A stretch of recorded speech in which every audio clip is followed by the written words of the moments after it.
comes up to give the message for today, I just want to share a little story.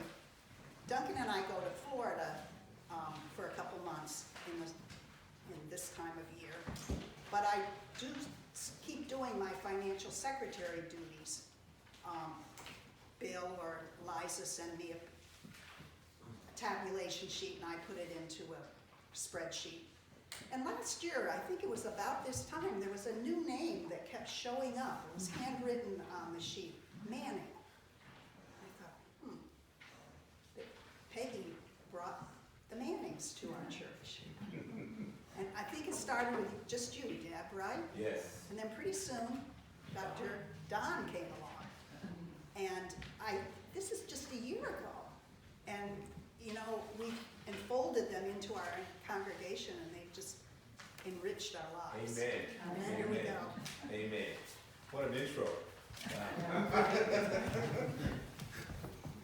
would say it's hard to follow that, but I think that was the intention.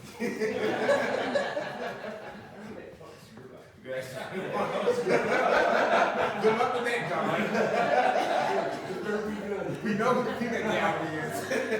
And it's good to know that it's always a consistent response in the crowd. So good. Well, I hope not so much appreciate, but you saw a little difference in terms of the hymns and certainly the readings, intentionally so. I come to you today as what I would call an enlightened travel guide. In the tradition of the Laity message, a little autobiographical part, I was always fascinated by the miracle stories in the Gospels. Not necessarily buying it all, but fascinated by it. And why? I went on, my education has been very much in a bioscience vein.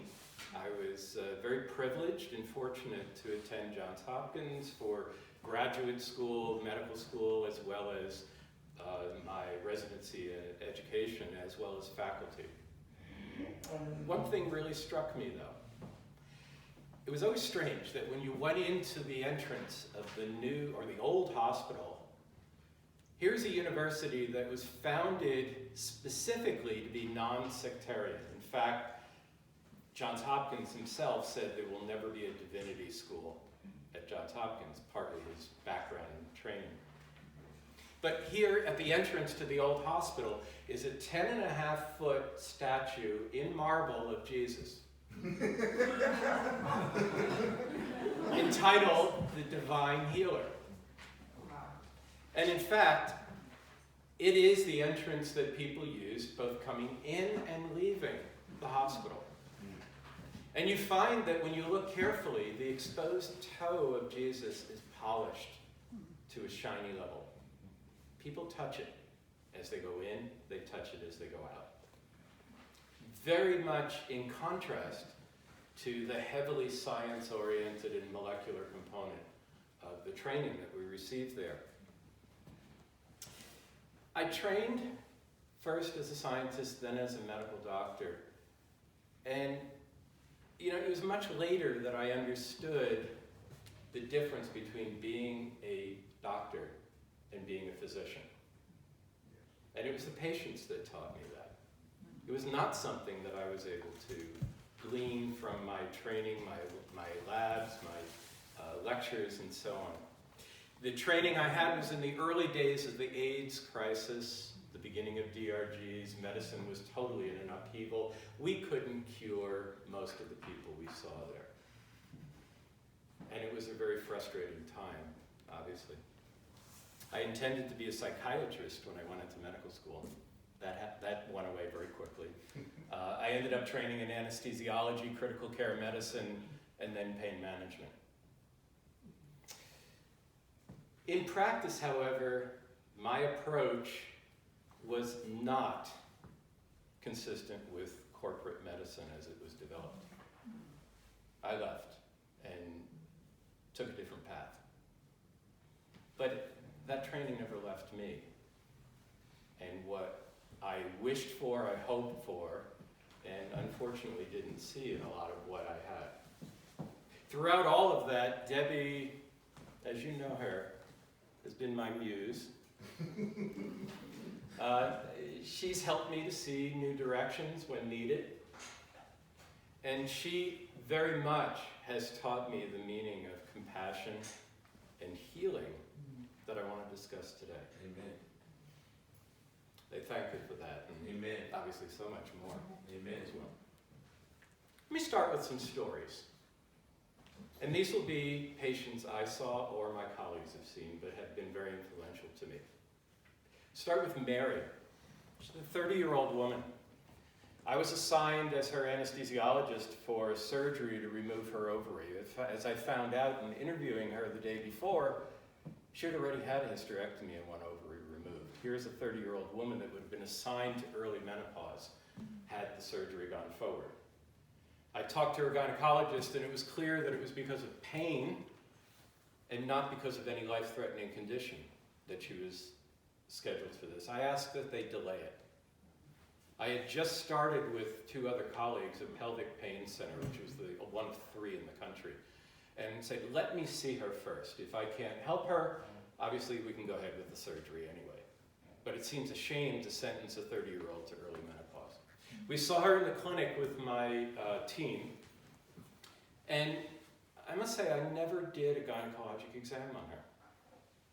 Because all it took was talking with her, got her story. She had, several years earlier, had a cesarean section. The pain started not long after that. And then a physical exam was very clear. You pinched the side of the scar that she had, all the pain was reproduced. Clearly what was happening is during her exams, skin was being stretched, the pain, the nerve that was entrapped, felt deep in the body. And it would have been interpreted as an organ disease. A little local anesthetic there took all the pain away temporarily, and I was feeling pretty big. Wow, I cured this, right? No. We set out a treatment plan for Mary, and she said, thanks, but no. Why did she refuse? What I had inadvertently done, and I saw happen over and over again, is that I helped her develop a new story. What she was afraid of, and her mother had died of cancer, she was afraid she had cancer and nobody could find it and kept taking out organs. By showing her a different perspective on that pain, I didn't do a thing to the impulses coming from that nerve. I changed the story. Now the pain had a very different meaning. I had inadvertently helped her heal without curing. That happened over and over again. Let me tell you another story. Olive, a 40-year-old woman, came to the clinic with pain in her chest. She had had a bilateral mastectomy cancer. This is from a colleague of mine, very straightforward diagnosis he felt. Yes, when you do the mastectomy, many nerves are cut, they regrow, they become painful. We have medications, we have other approaches for it. Presented the treatment to Olive, and she was reluctant to take it. A nurse who was very astute was chatting with her and found out why. Let's leave that for a minute. The last one is Rick, a college baseball player, but rather handsome, very popular on campus. Developed a tumor in his leg and he had to be amputated. Rick never went back to school. He devolved into drug abuse, alcoholism, hated everyone.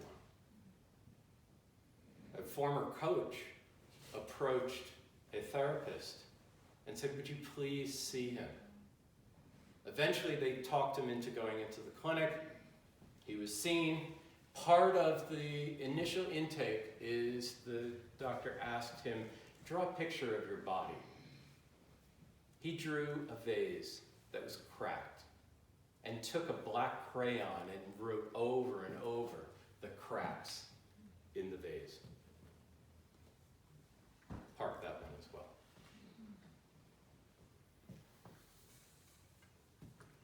What do these stories have in common? Essentially, what is happening is a dysfunctional or an altered meaning to the person's life. What happened with Mary? I was able to provide a different meaning. She was able to engage and accept a different meaning, a meaning. Her pain, her illness had a very different sense for her. The readings today purposely are contrasting the Levitical Book of Moses, all the purity laws, I hope you saw, contrasted with the miracles of Jesus. It was compassionate, but it was rebellious on the part of Jesus' part. These were laws. These were ways that people had to live their life. People, even before Jesus' time, understood that there were some natural causes for disease, and they would seek out the help of physicians, and when that didn't help, they would look and hope for miracles. It wasn't to dismiss the physicians, but in fact, Ecclesiasticus does engage that physicians, pharmacists, chemists are important because of God's bounty of medicines and so on. But he concludes by saying, a person who sins against his Creator deserves to be sick. If a sinner deserves to be sick, why did Jesus perform miracles? Why only for selected people? If you look at the miracles, and there are 28 medically related miracles discussed in the Gospels, they fall into certain categories. Why didn't he heal everybody? You know, just pass your hands and the world is healed. There's really no description anywhere in the Bible that truly fits disease, right? Because disease concept is a pathogen and an organ that's affected and you have a cure. That just isn't discussed in the Bible. Illness is, and healing. I see translations of the Bible where they talk about curing, but in fact that's not the intention. The word was healing. Let's get a definition now, right? Sickness is a blanket term. It includes disease, which can be cured, or at least attempted cure. The other pillar is illness, which is resolved by healing. So we shouldn't confuse the two. And clearly what I was being taught in medical school was disease and attempted cures. I can tell you very seldom did I actually cure somebody from their disease. Illness is a perception, right? Illness is an interpretation of not being correct, and it's a very personal part. But it's determined by the culture, and it's determined by the community that you're in. You saw that in Leviticus, right? Leviticus, those rules, many people in this congregation couldn't have come forward by a very bizarre set of rules. Now, there was a purpose, and especially Ezra afterwards, when the Hebrews were brought back together again, and there were marriages outside the religion, purity laws became very important because you wanted to maintain, you know, what we refer to as the race. It's not, but it's a group, a community of people. And purity became very important for the Hebrews, but it got distorted. It's the body of the church, or the body of the temple that was being preserved and maintained in purification. But that easily gets distorted to the body itself of the individual. And purity laws applied to the individual. Relief of suffering, unfortunately, well, let's start. Relief of suffering is a priority of people when they're surveyed. Relief of suffering is not the traditional priority of medicine. It certainly was not part of my education. I was taught to cure, diagnose, and hopefully cure.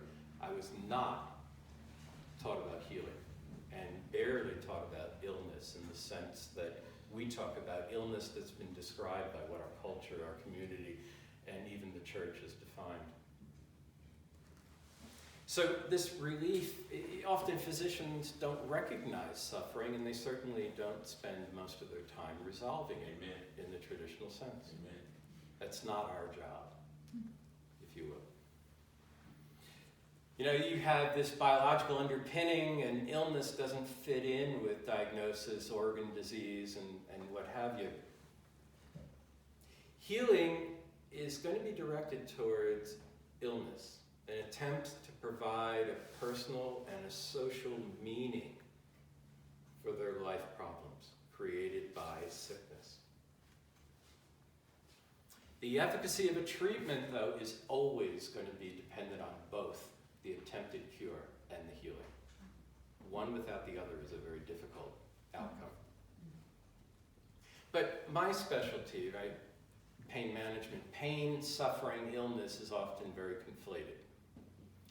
I usually do a presentation where I ask people to describe a painful experience, and the first hands go up and talk about a broken leg, broken arm, a surgery, and so on. I thank Jeannie for introducing the concept that if you push hard enough, people talk about emotional pain. They talk about the death of a spouse. They talk about a horrible condition, an accident, or a social misstep that they've done and they feel isolated and shunned.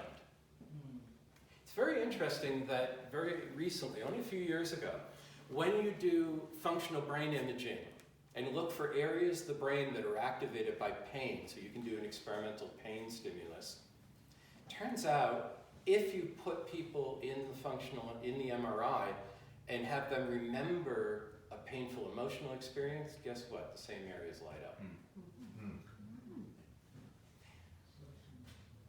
That strikes fear in me, because the use of opioids doesn't resolve pain, it resolves the suffering. You can see how they can be very, very tempting if you're using opioids to resolve the suffering of a social experience or a memory. Very difficult, but it's important to know that if you injure the nerve, there are impulses, and we can talk about neurophysiology, that's not pain. Pain doesn't occur until you get above the neck. Pain is the interpretation of those signals and what they mean, in the same way that an emotional event means that. It's suffering. Pain and suffering are more or less one and the same in many ways. In the Hebrew Bible, right, illness was described or ascribed to sin, and the ill were deserving of their fate. Now, you could offer prayers and hope, and you wanted God to resolve the illness, but ultimately the fault was with the person. Illness and suffering had meaning, but there was little to no hope for resolution. You're stuck with it. And in fact, even before that, the pagans, you know, if you were poor, if you were injured, if you were in pain or suffering, bad luck. Not my problem. Pain's origin in Genesis. Okay? It's the price of consciousness. Suffering was required to make you worthy of salvation. So, is it really a surprise that people come into a clinic with a narrative about pain and illness? You know, if one is very devout, I did it, I deserve it. I got stuck with it. Those purity laws from Leviticus handed down to Moses, read the ones in our scriptures today. Unclean is defined. Animals, food, and so on.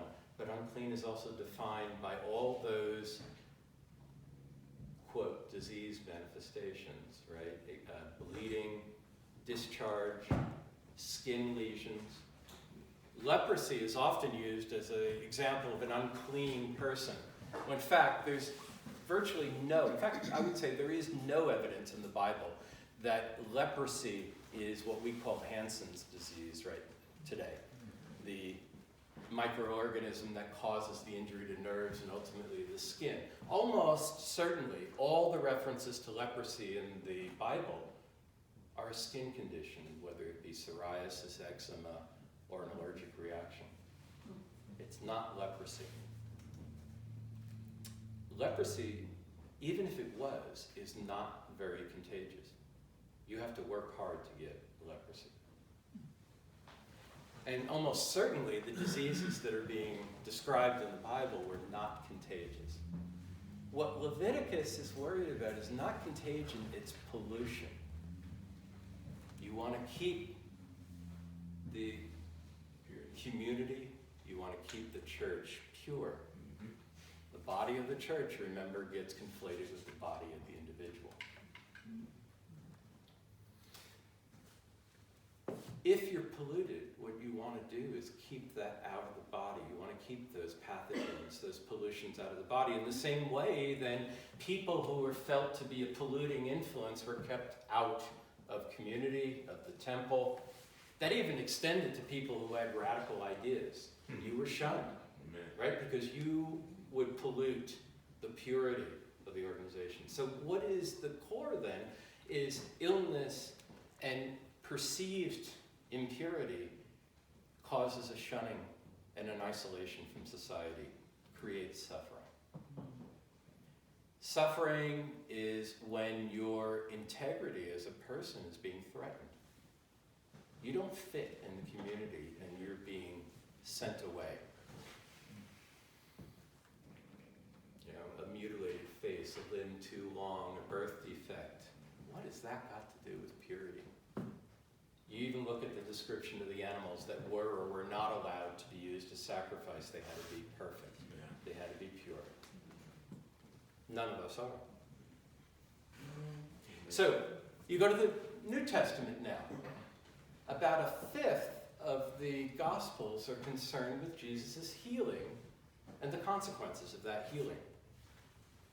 As I mentioned before, 28 instances of healing the blind, deaf, dumb, lame, lepers, and disabled. Demons. And it really fits with that, and also demonic possession. In fact, there's a lot of talk of Jesus as the ultimate exorcist in many of those miracles. But Jesus makes the point that the danger of pollution is not from outside, it's from inside the community. Amen. Amen. That is what he's saying. Amen. The sickness problems presented to Jesus are concerned with a state of being, not of disease. A devalued state. If you look at the leper, he was embracing the leper. But he viewed, and the Gospels describe leprosy as a person, a victim of misfortune as opposed to sin. And by embracing them, you extend the boundaries of society, you extend the community, you embrace the person, Amen. You show compassion. Amen. Compassion is sorely missing Amen. In the Old Testament. You think about some of the paralytic at the pool of Bethesda, right? The guy is paralyzed, he's been there.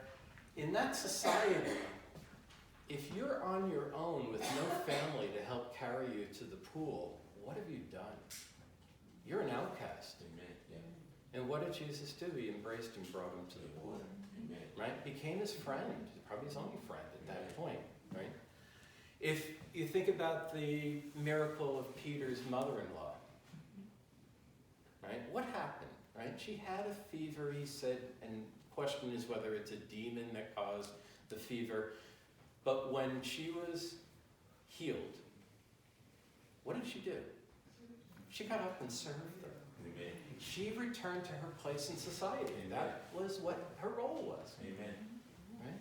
She was allowed to do that again, and she wasn't being kept away from everyone. It's very important when you look at what people did after they were healed.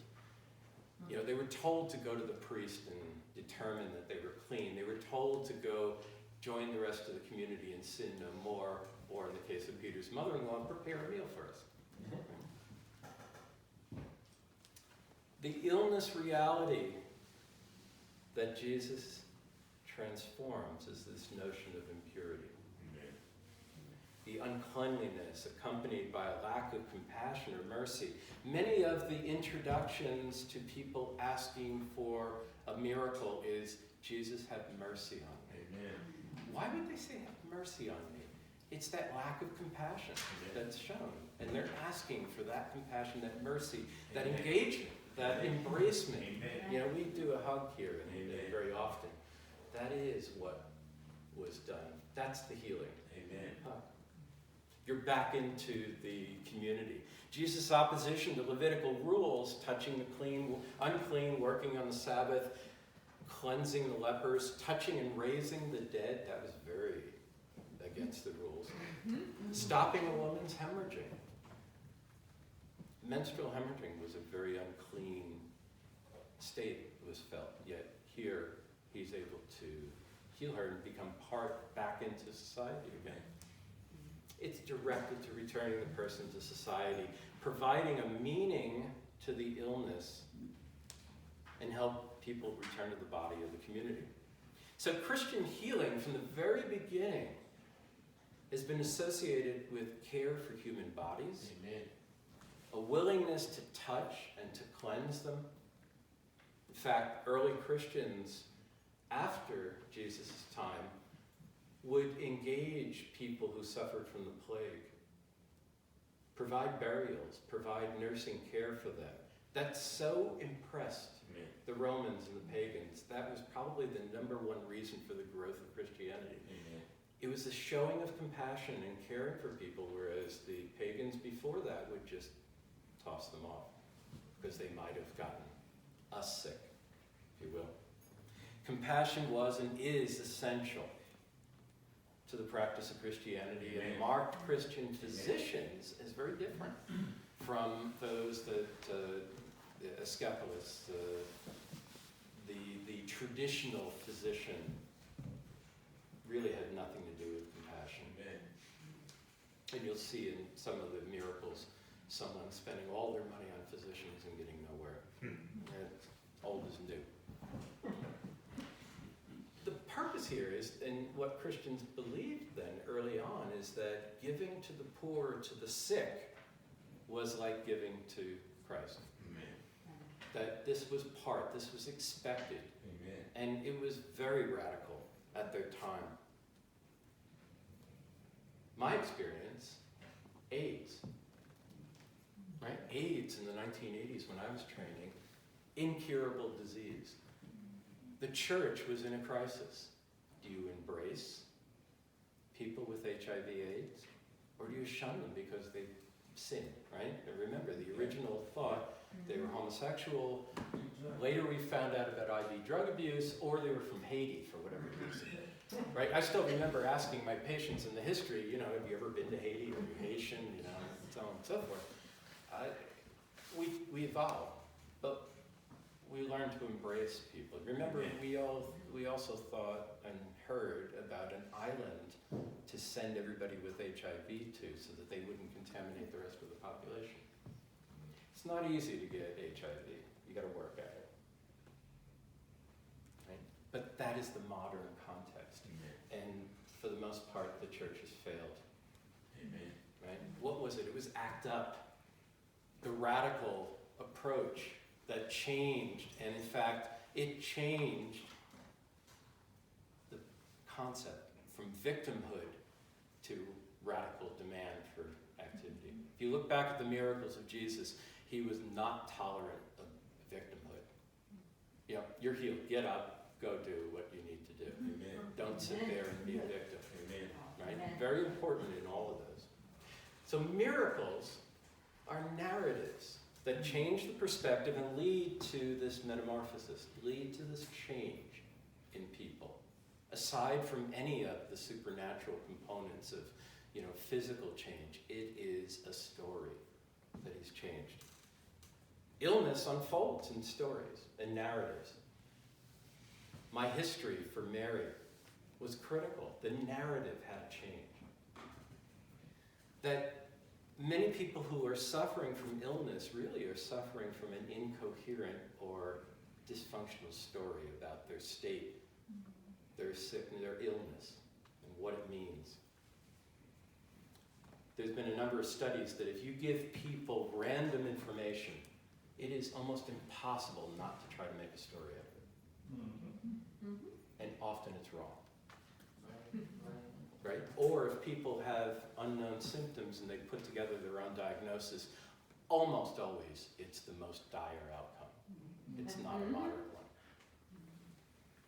We can't not have stories and narratives. And if we aren't provided them and helped by physicians to come to a different way of looking at it, religious leaders will make up our own.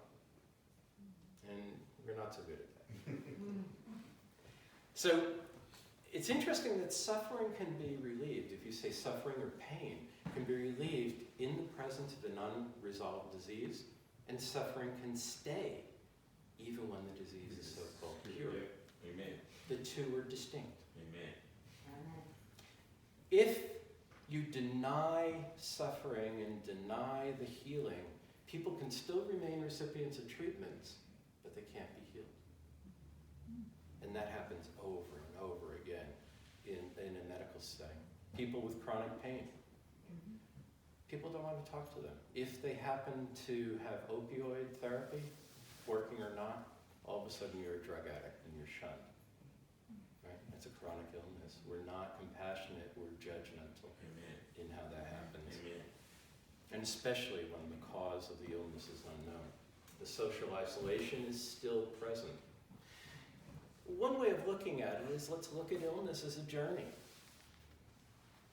Right? They're a dangerous journey. You come to the kingdom of the sick, and you have paths. You can either try to go back to your baseline, or you can journey through and get to the other end. That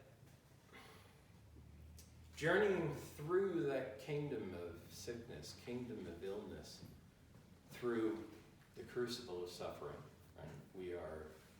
That is a component of it.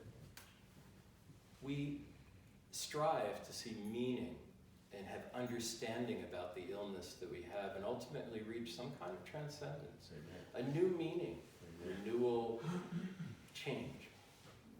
You're the explorer, you're the pilgrim, you're the traveler who's been transformed. It's been described as a dangerous journey in a foreign territory, a journey away from the familiar, comfortable and comforting surroundings of one's normal life into a foreign land marked by disorder, fear, pain, and strangeness. That sounds very poetical. But in the modern medical setting, what happens? You visit the doctor who has a specialized language, has very mysterious training you know nothing about. They speak in this odd language. You're inducted into the hospital. You have a very highly ritualized and costumed performance in the surgical theater. You're given mind-altering drugs. You're going through this chaos. Hopefully you make it out the other end. Are you making it out transformed, or are you making it out with persistence and accentuation of the illness? You are journeying through a very foreign place. Amen. So if you look at the narratives, they come in three flavors. The first is separation, right? You're in this unusual territory, you want to get back home, you want to get restored. If it doesn't happen right away, you end up in transition, or some people call chaos. Now the condition has become chronic. How am I going to stay here? Am I going to get out or not? The third, and unfortunately not common, narrative phase is transcendence, where you get meaning, you get healing, you know that there is a meaning behind what you've gone through. Unfortunately, in modern medicine, we don't let people get out of the chaos stage. Getting out of chaos without curing somebody is a failure on our part. And we've done great damage to people by not allowing them to transcendence, to get to the other side. And it's very, very prominent when people are in the last days of living. more recently gone with psychedelic drugs and psychotherapy, and it can very much help provide meaning. But medicine is particularly impotent when you're looking at that stage where you can't cure somebody, but yet you still need to heal the person. There is room for some other compassion and approach. I love the quote, the best arguments in the world won't change a person's mind. The only thing that can do that is a good narrative. Some narratives relieve the suffering and some make it worse. How are you going to do that? The physician asks, where does it hurt? The patient thinks, what's the matter with me? Those are not the same things. The patient's constructed this personal narrative that weaves religious, mythological, psychological elements and a few fragments of science from the internet, and tries to create the story and create meaning for what they've gone through. Amen. Healing is when you can make that experience and that information meaningful and address their personal concerns. Amen. And reincorporate it back into society where everybody else is. Amen. So now let's revisit Olive, the 40-year-old that had post-mastectomy syndrome. Treatment was offered, and she was hesitant. The nurse inquired further about it. Well, it turns out that Olive believed and had read that the breast cancer rate was much less in people having babies when they were young. A little further probing, and it was clear that Olive had had an abortion early on in life. She felt that the breast cancer then was her punishment for having an abortion. She was very religious.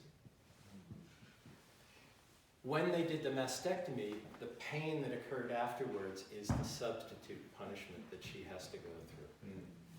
How in the world can we offer a treatment to someone and help her heal when that is the deeply held belief? You have to change the story for Olive. And fortunately it was, through a lot of work. That we all can be healers by embracing the isolated, Amen. Caring for the suffering of others. Amen. So I'll conclude with Rick. Remember that good-looking baseball player? Unfortunately had an amputation.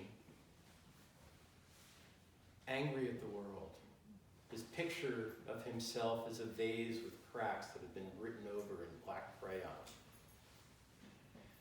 The therapist seeing him was very astute.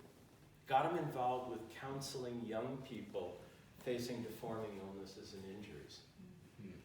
His attitude changed when he met a young woman with both breasts removed because of cancer and was suffering from what she felt was a disfiguring state, a devalued state. He befriended her, eventually married her. So after several years of this, he goes back to the therapist. Their concluding meeting. She pulls out the picture that he drew. He asks for a yellow crayon, and he draws lines coming out of the black cracks. And she says, "What is that?" He says, "That's where my light comes through." Amen.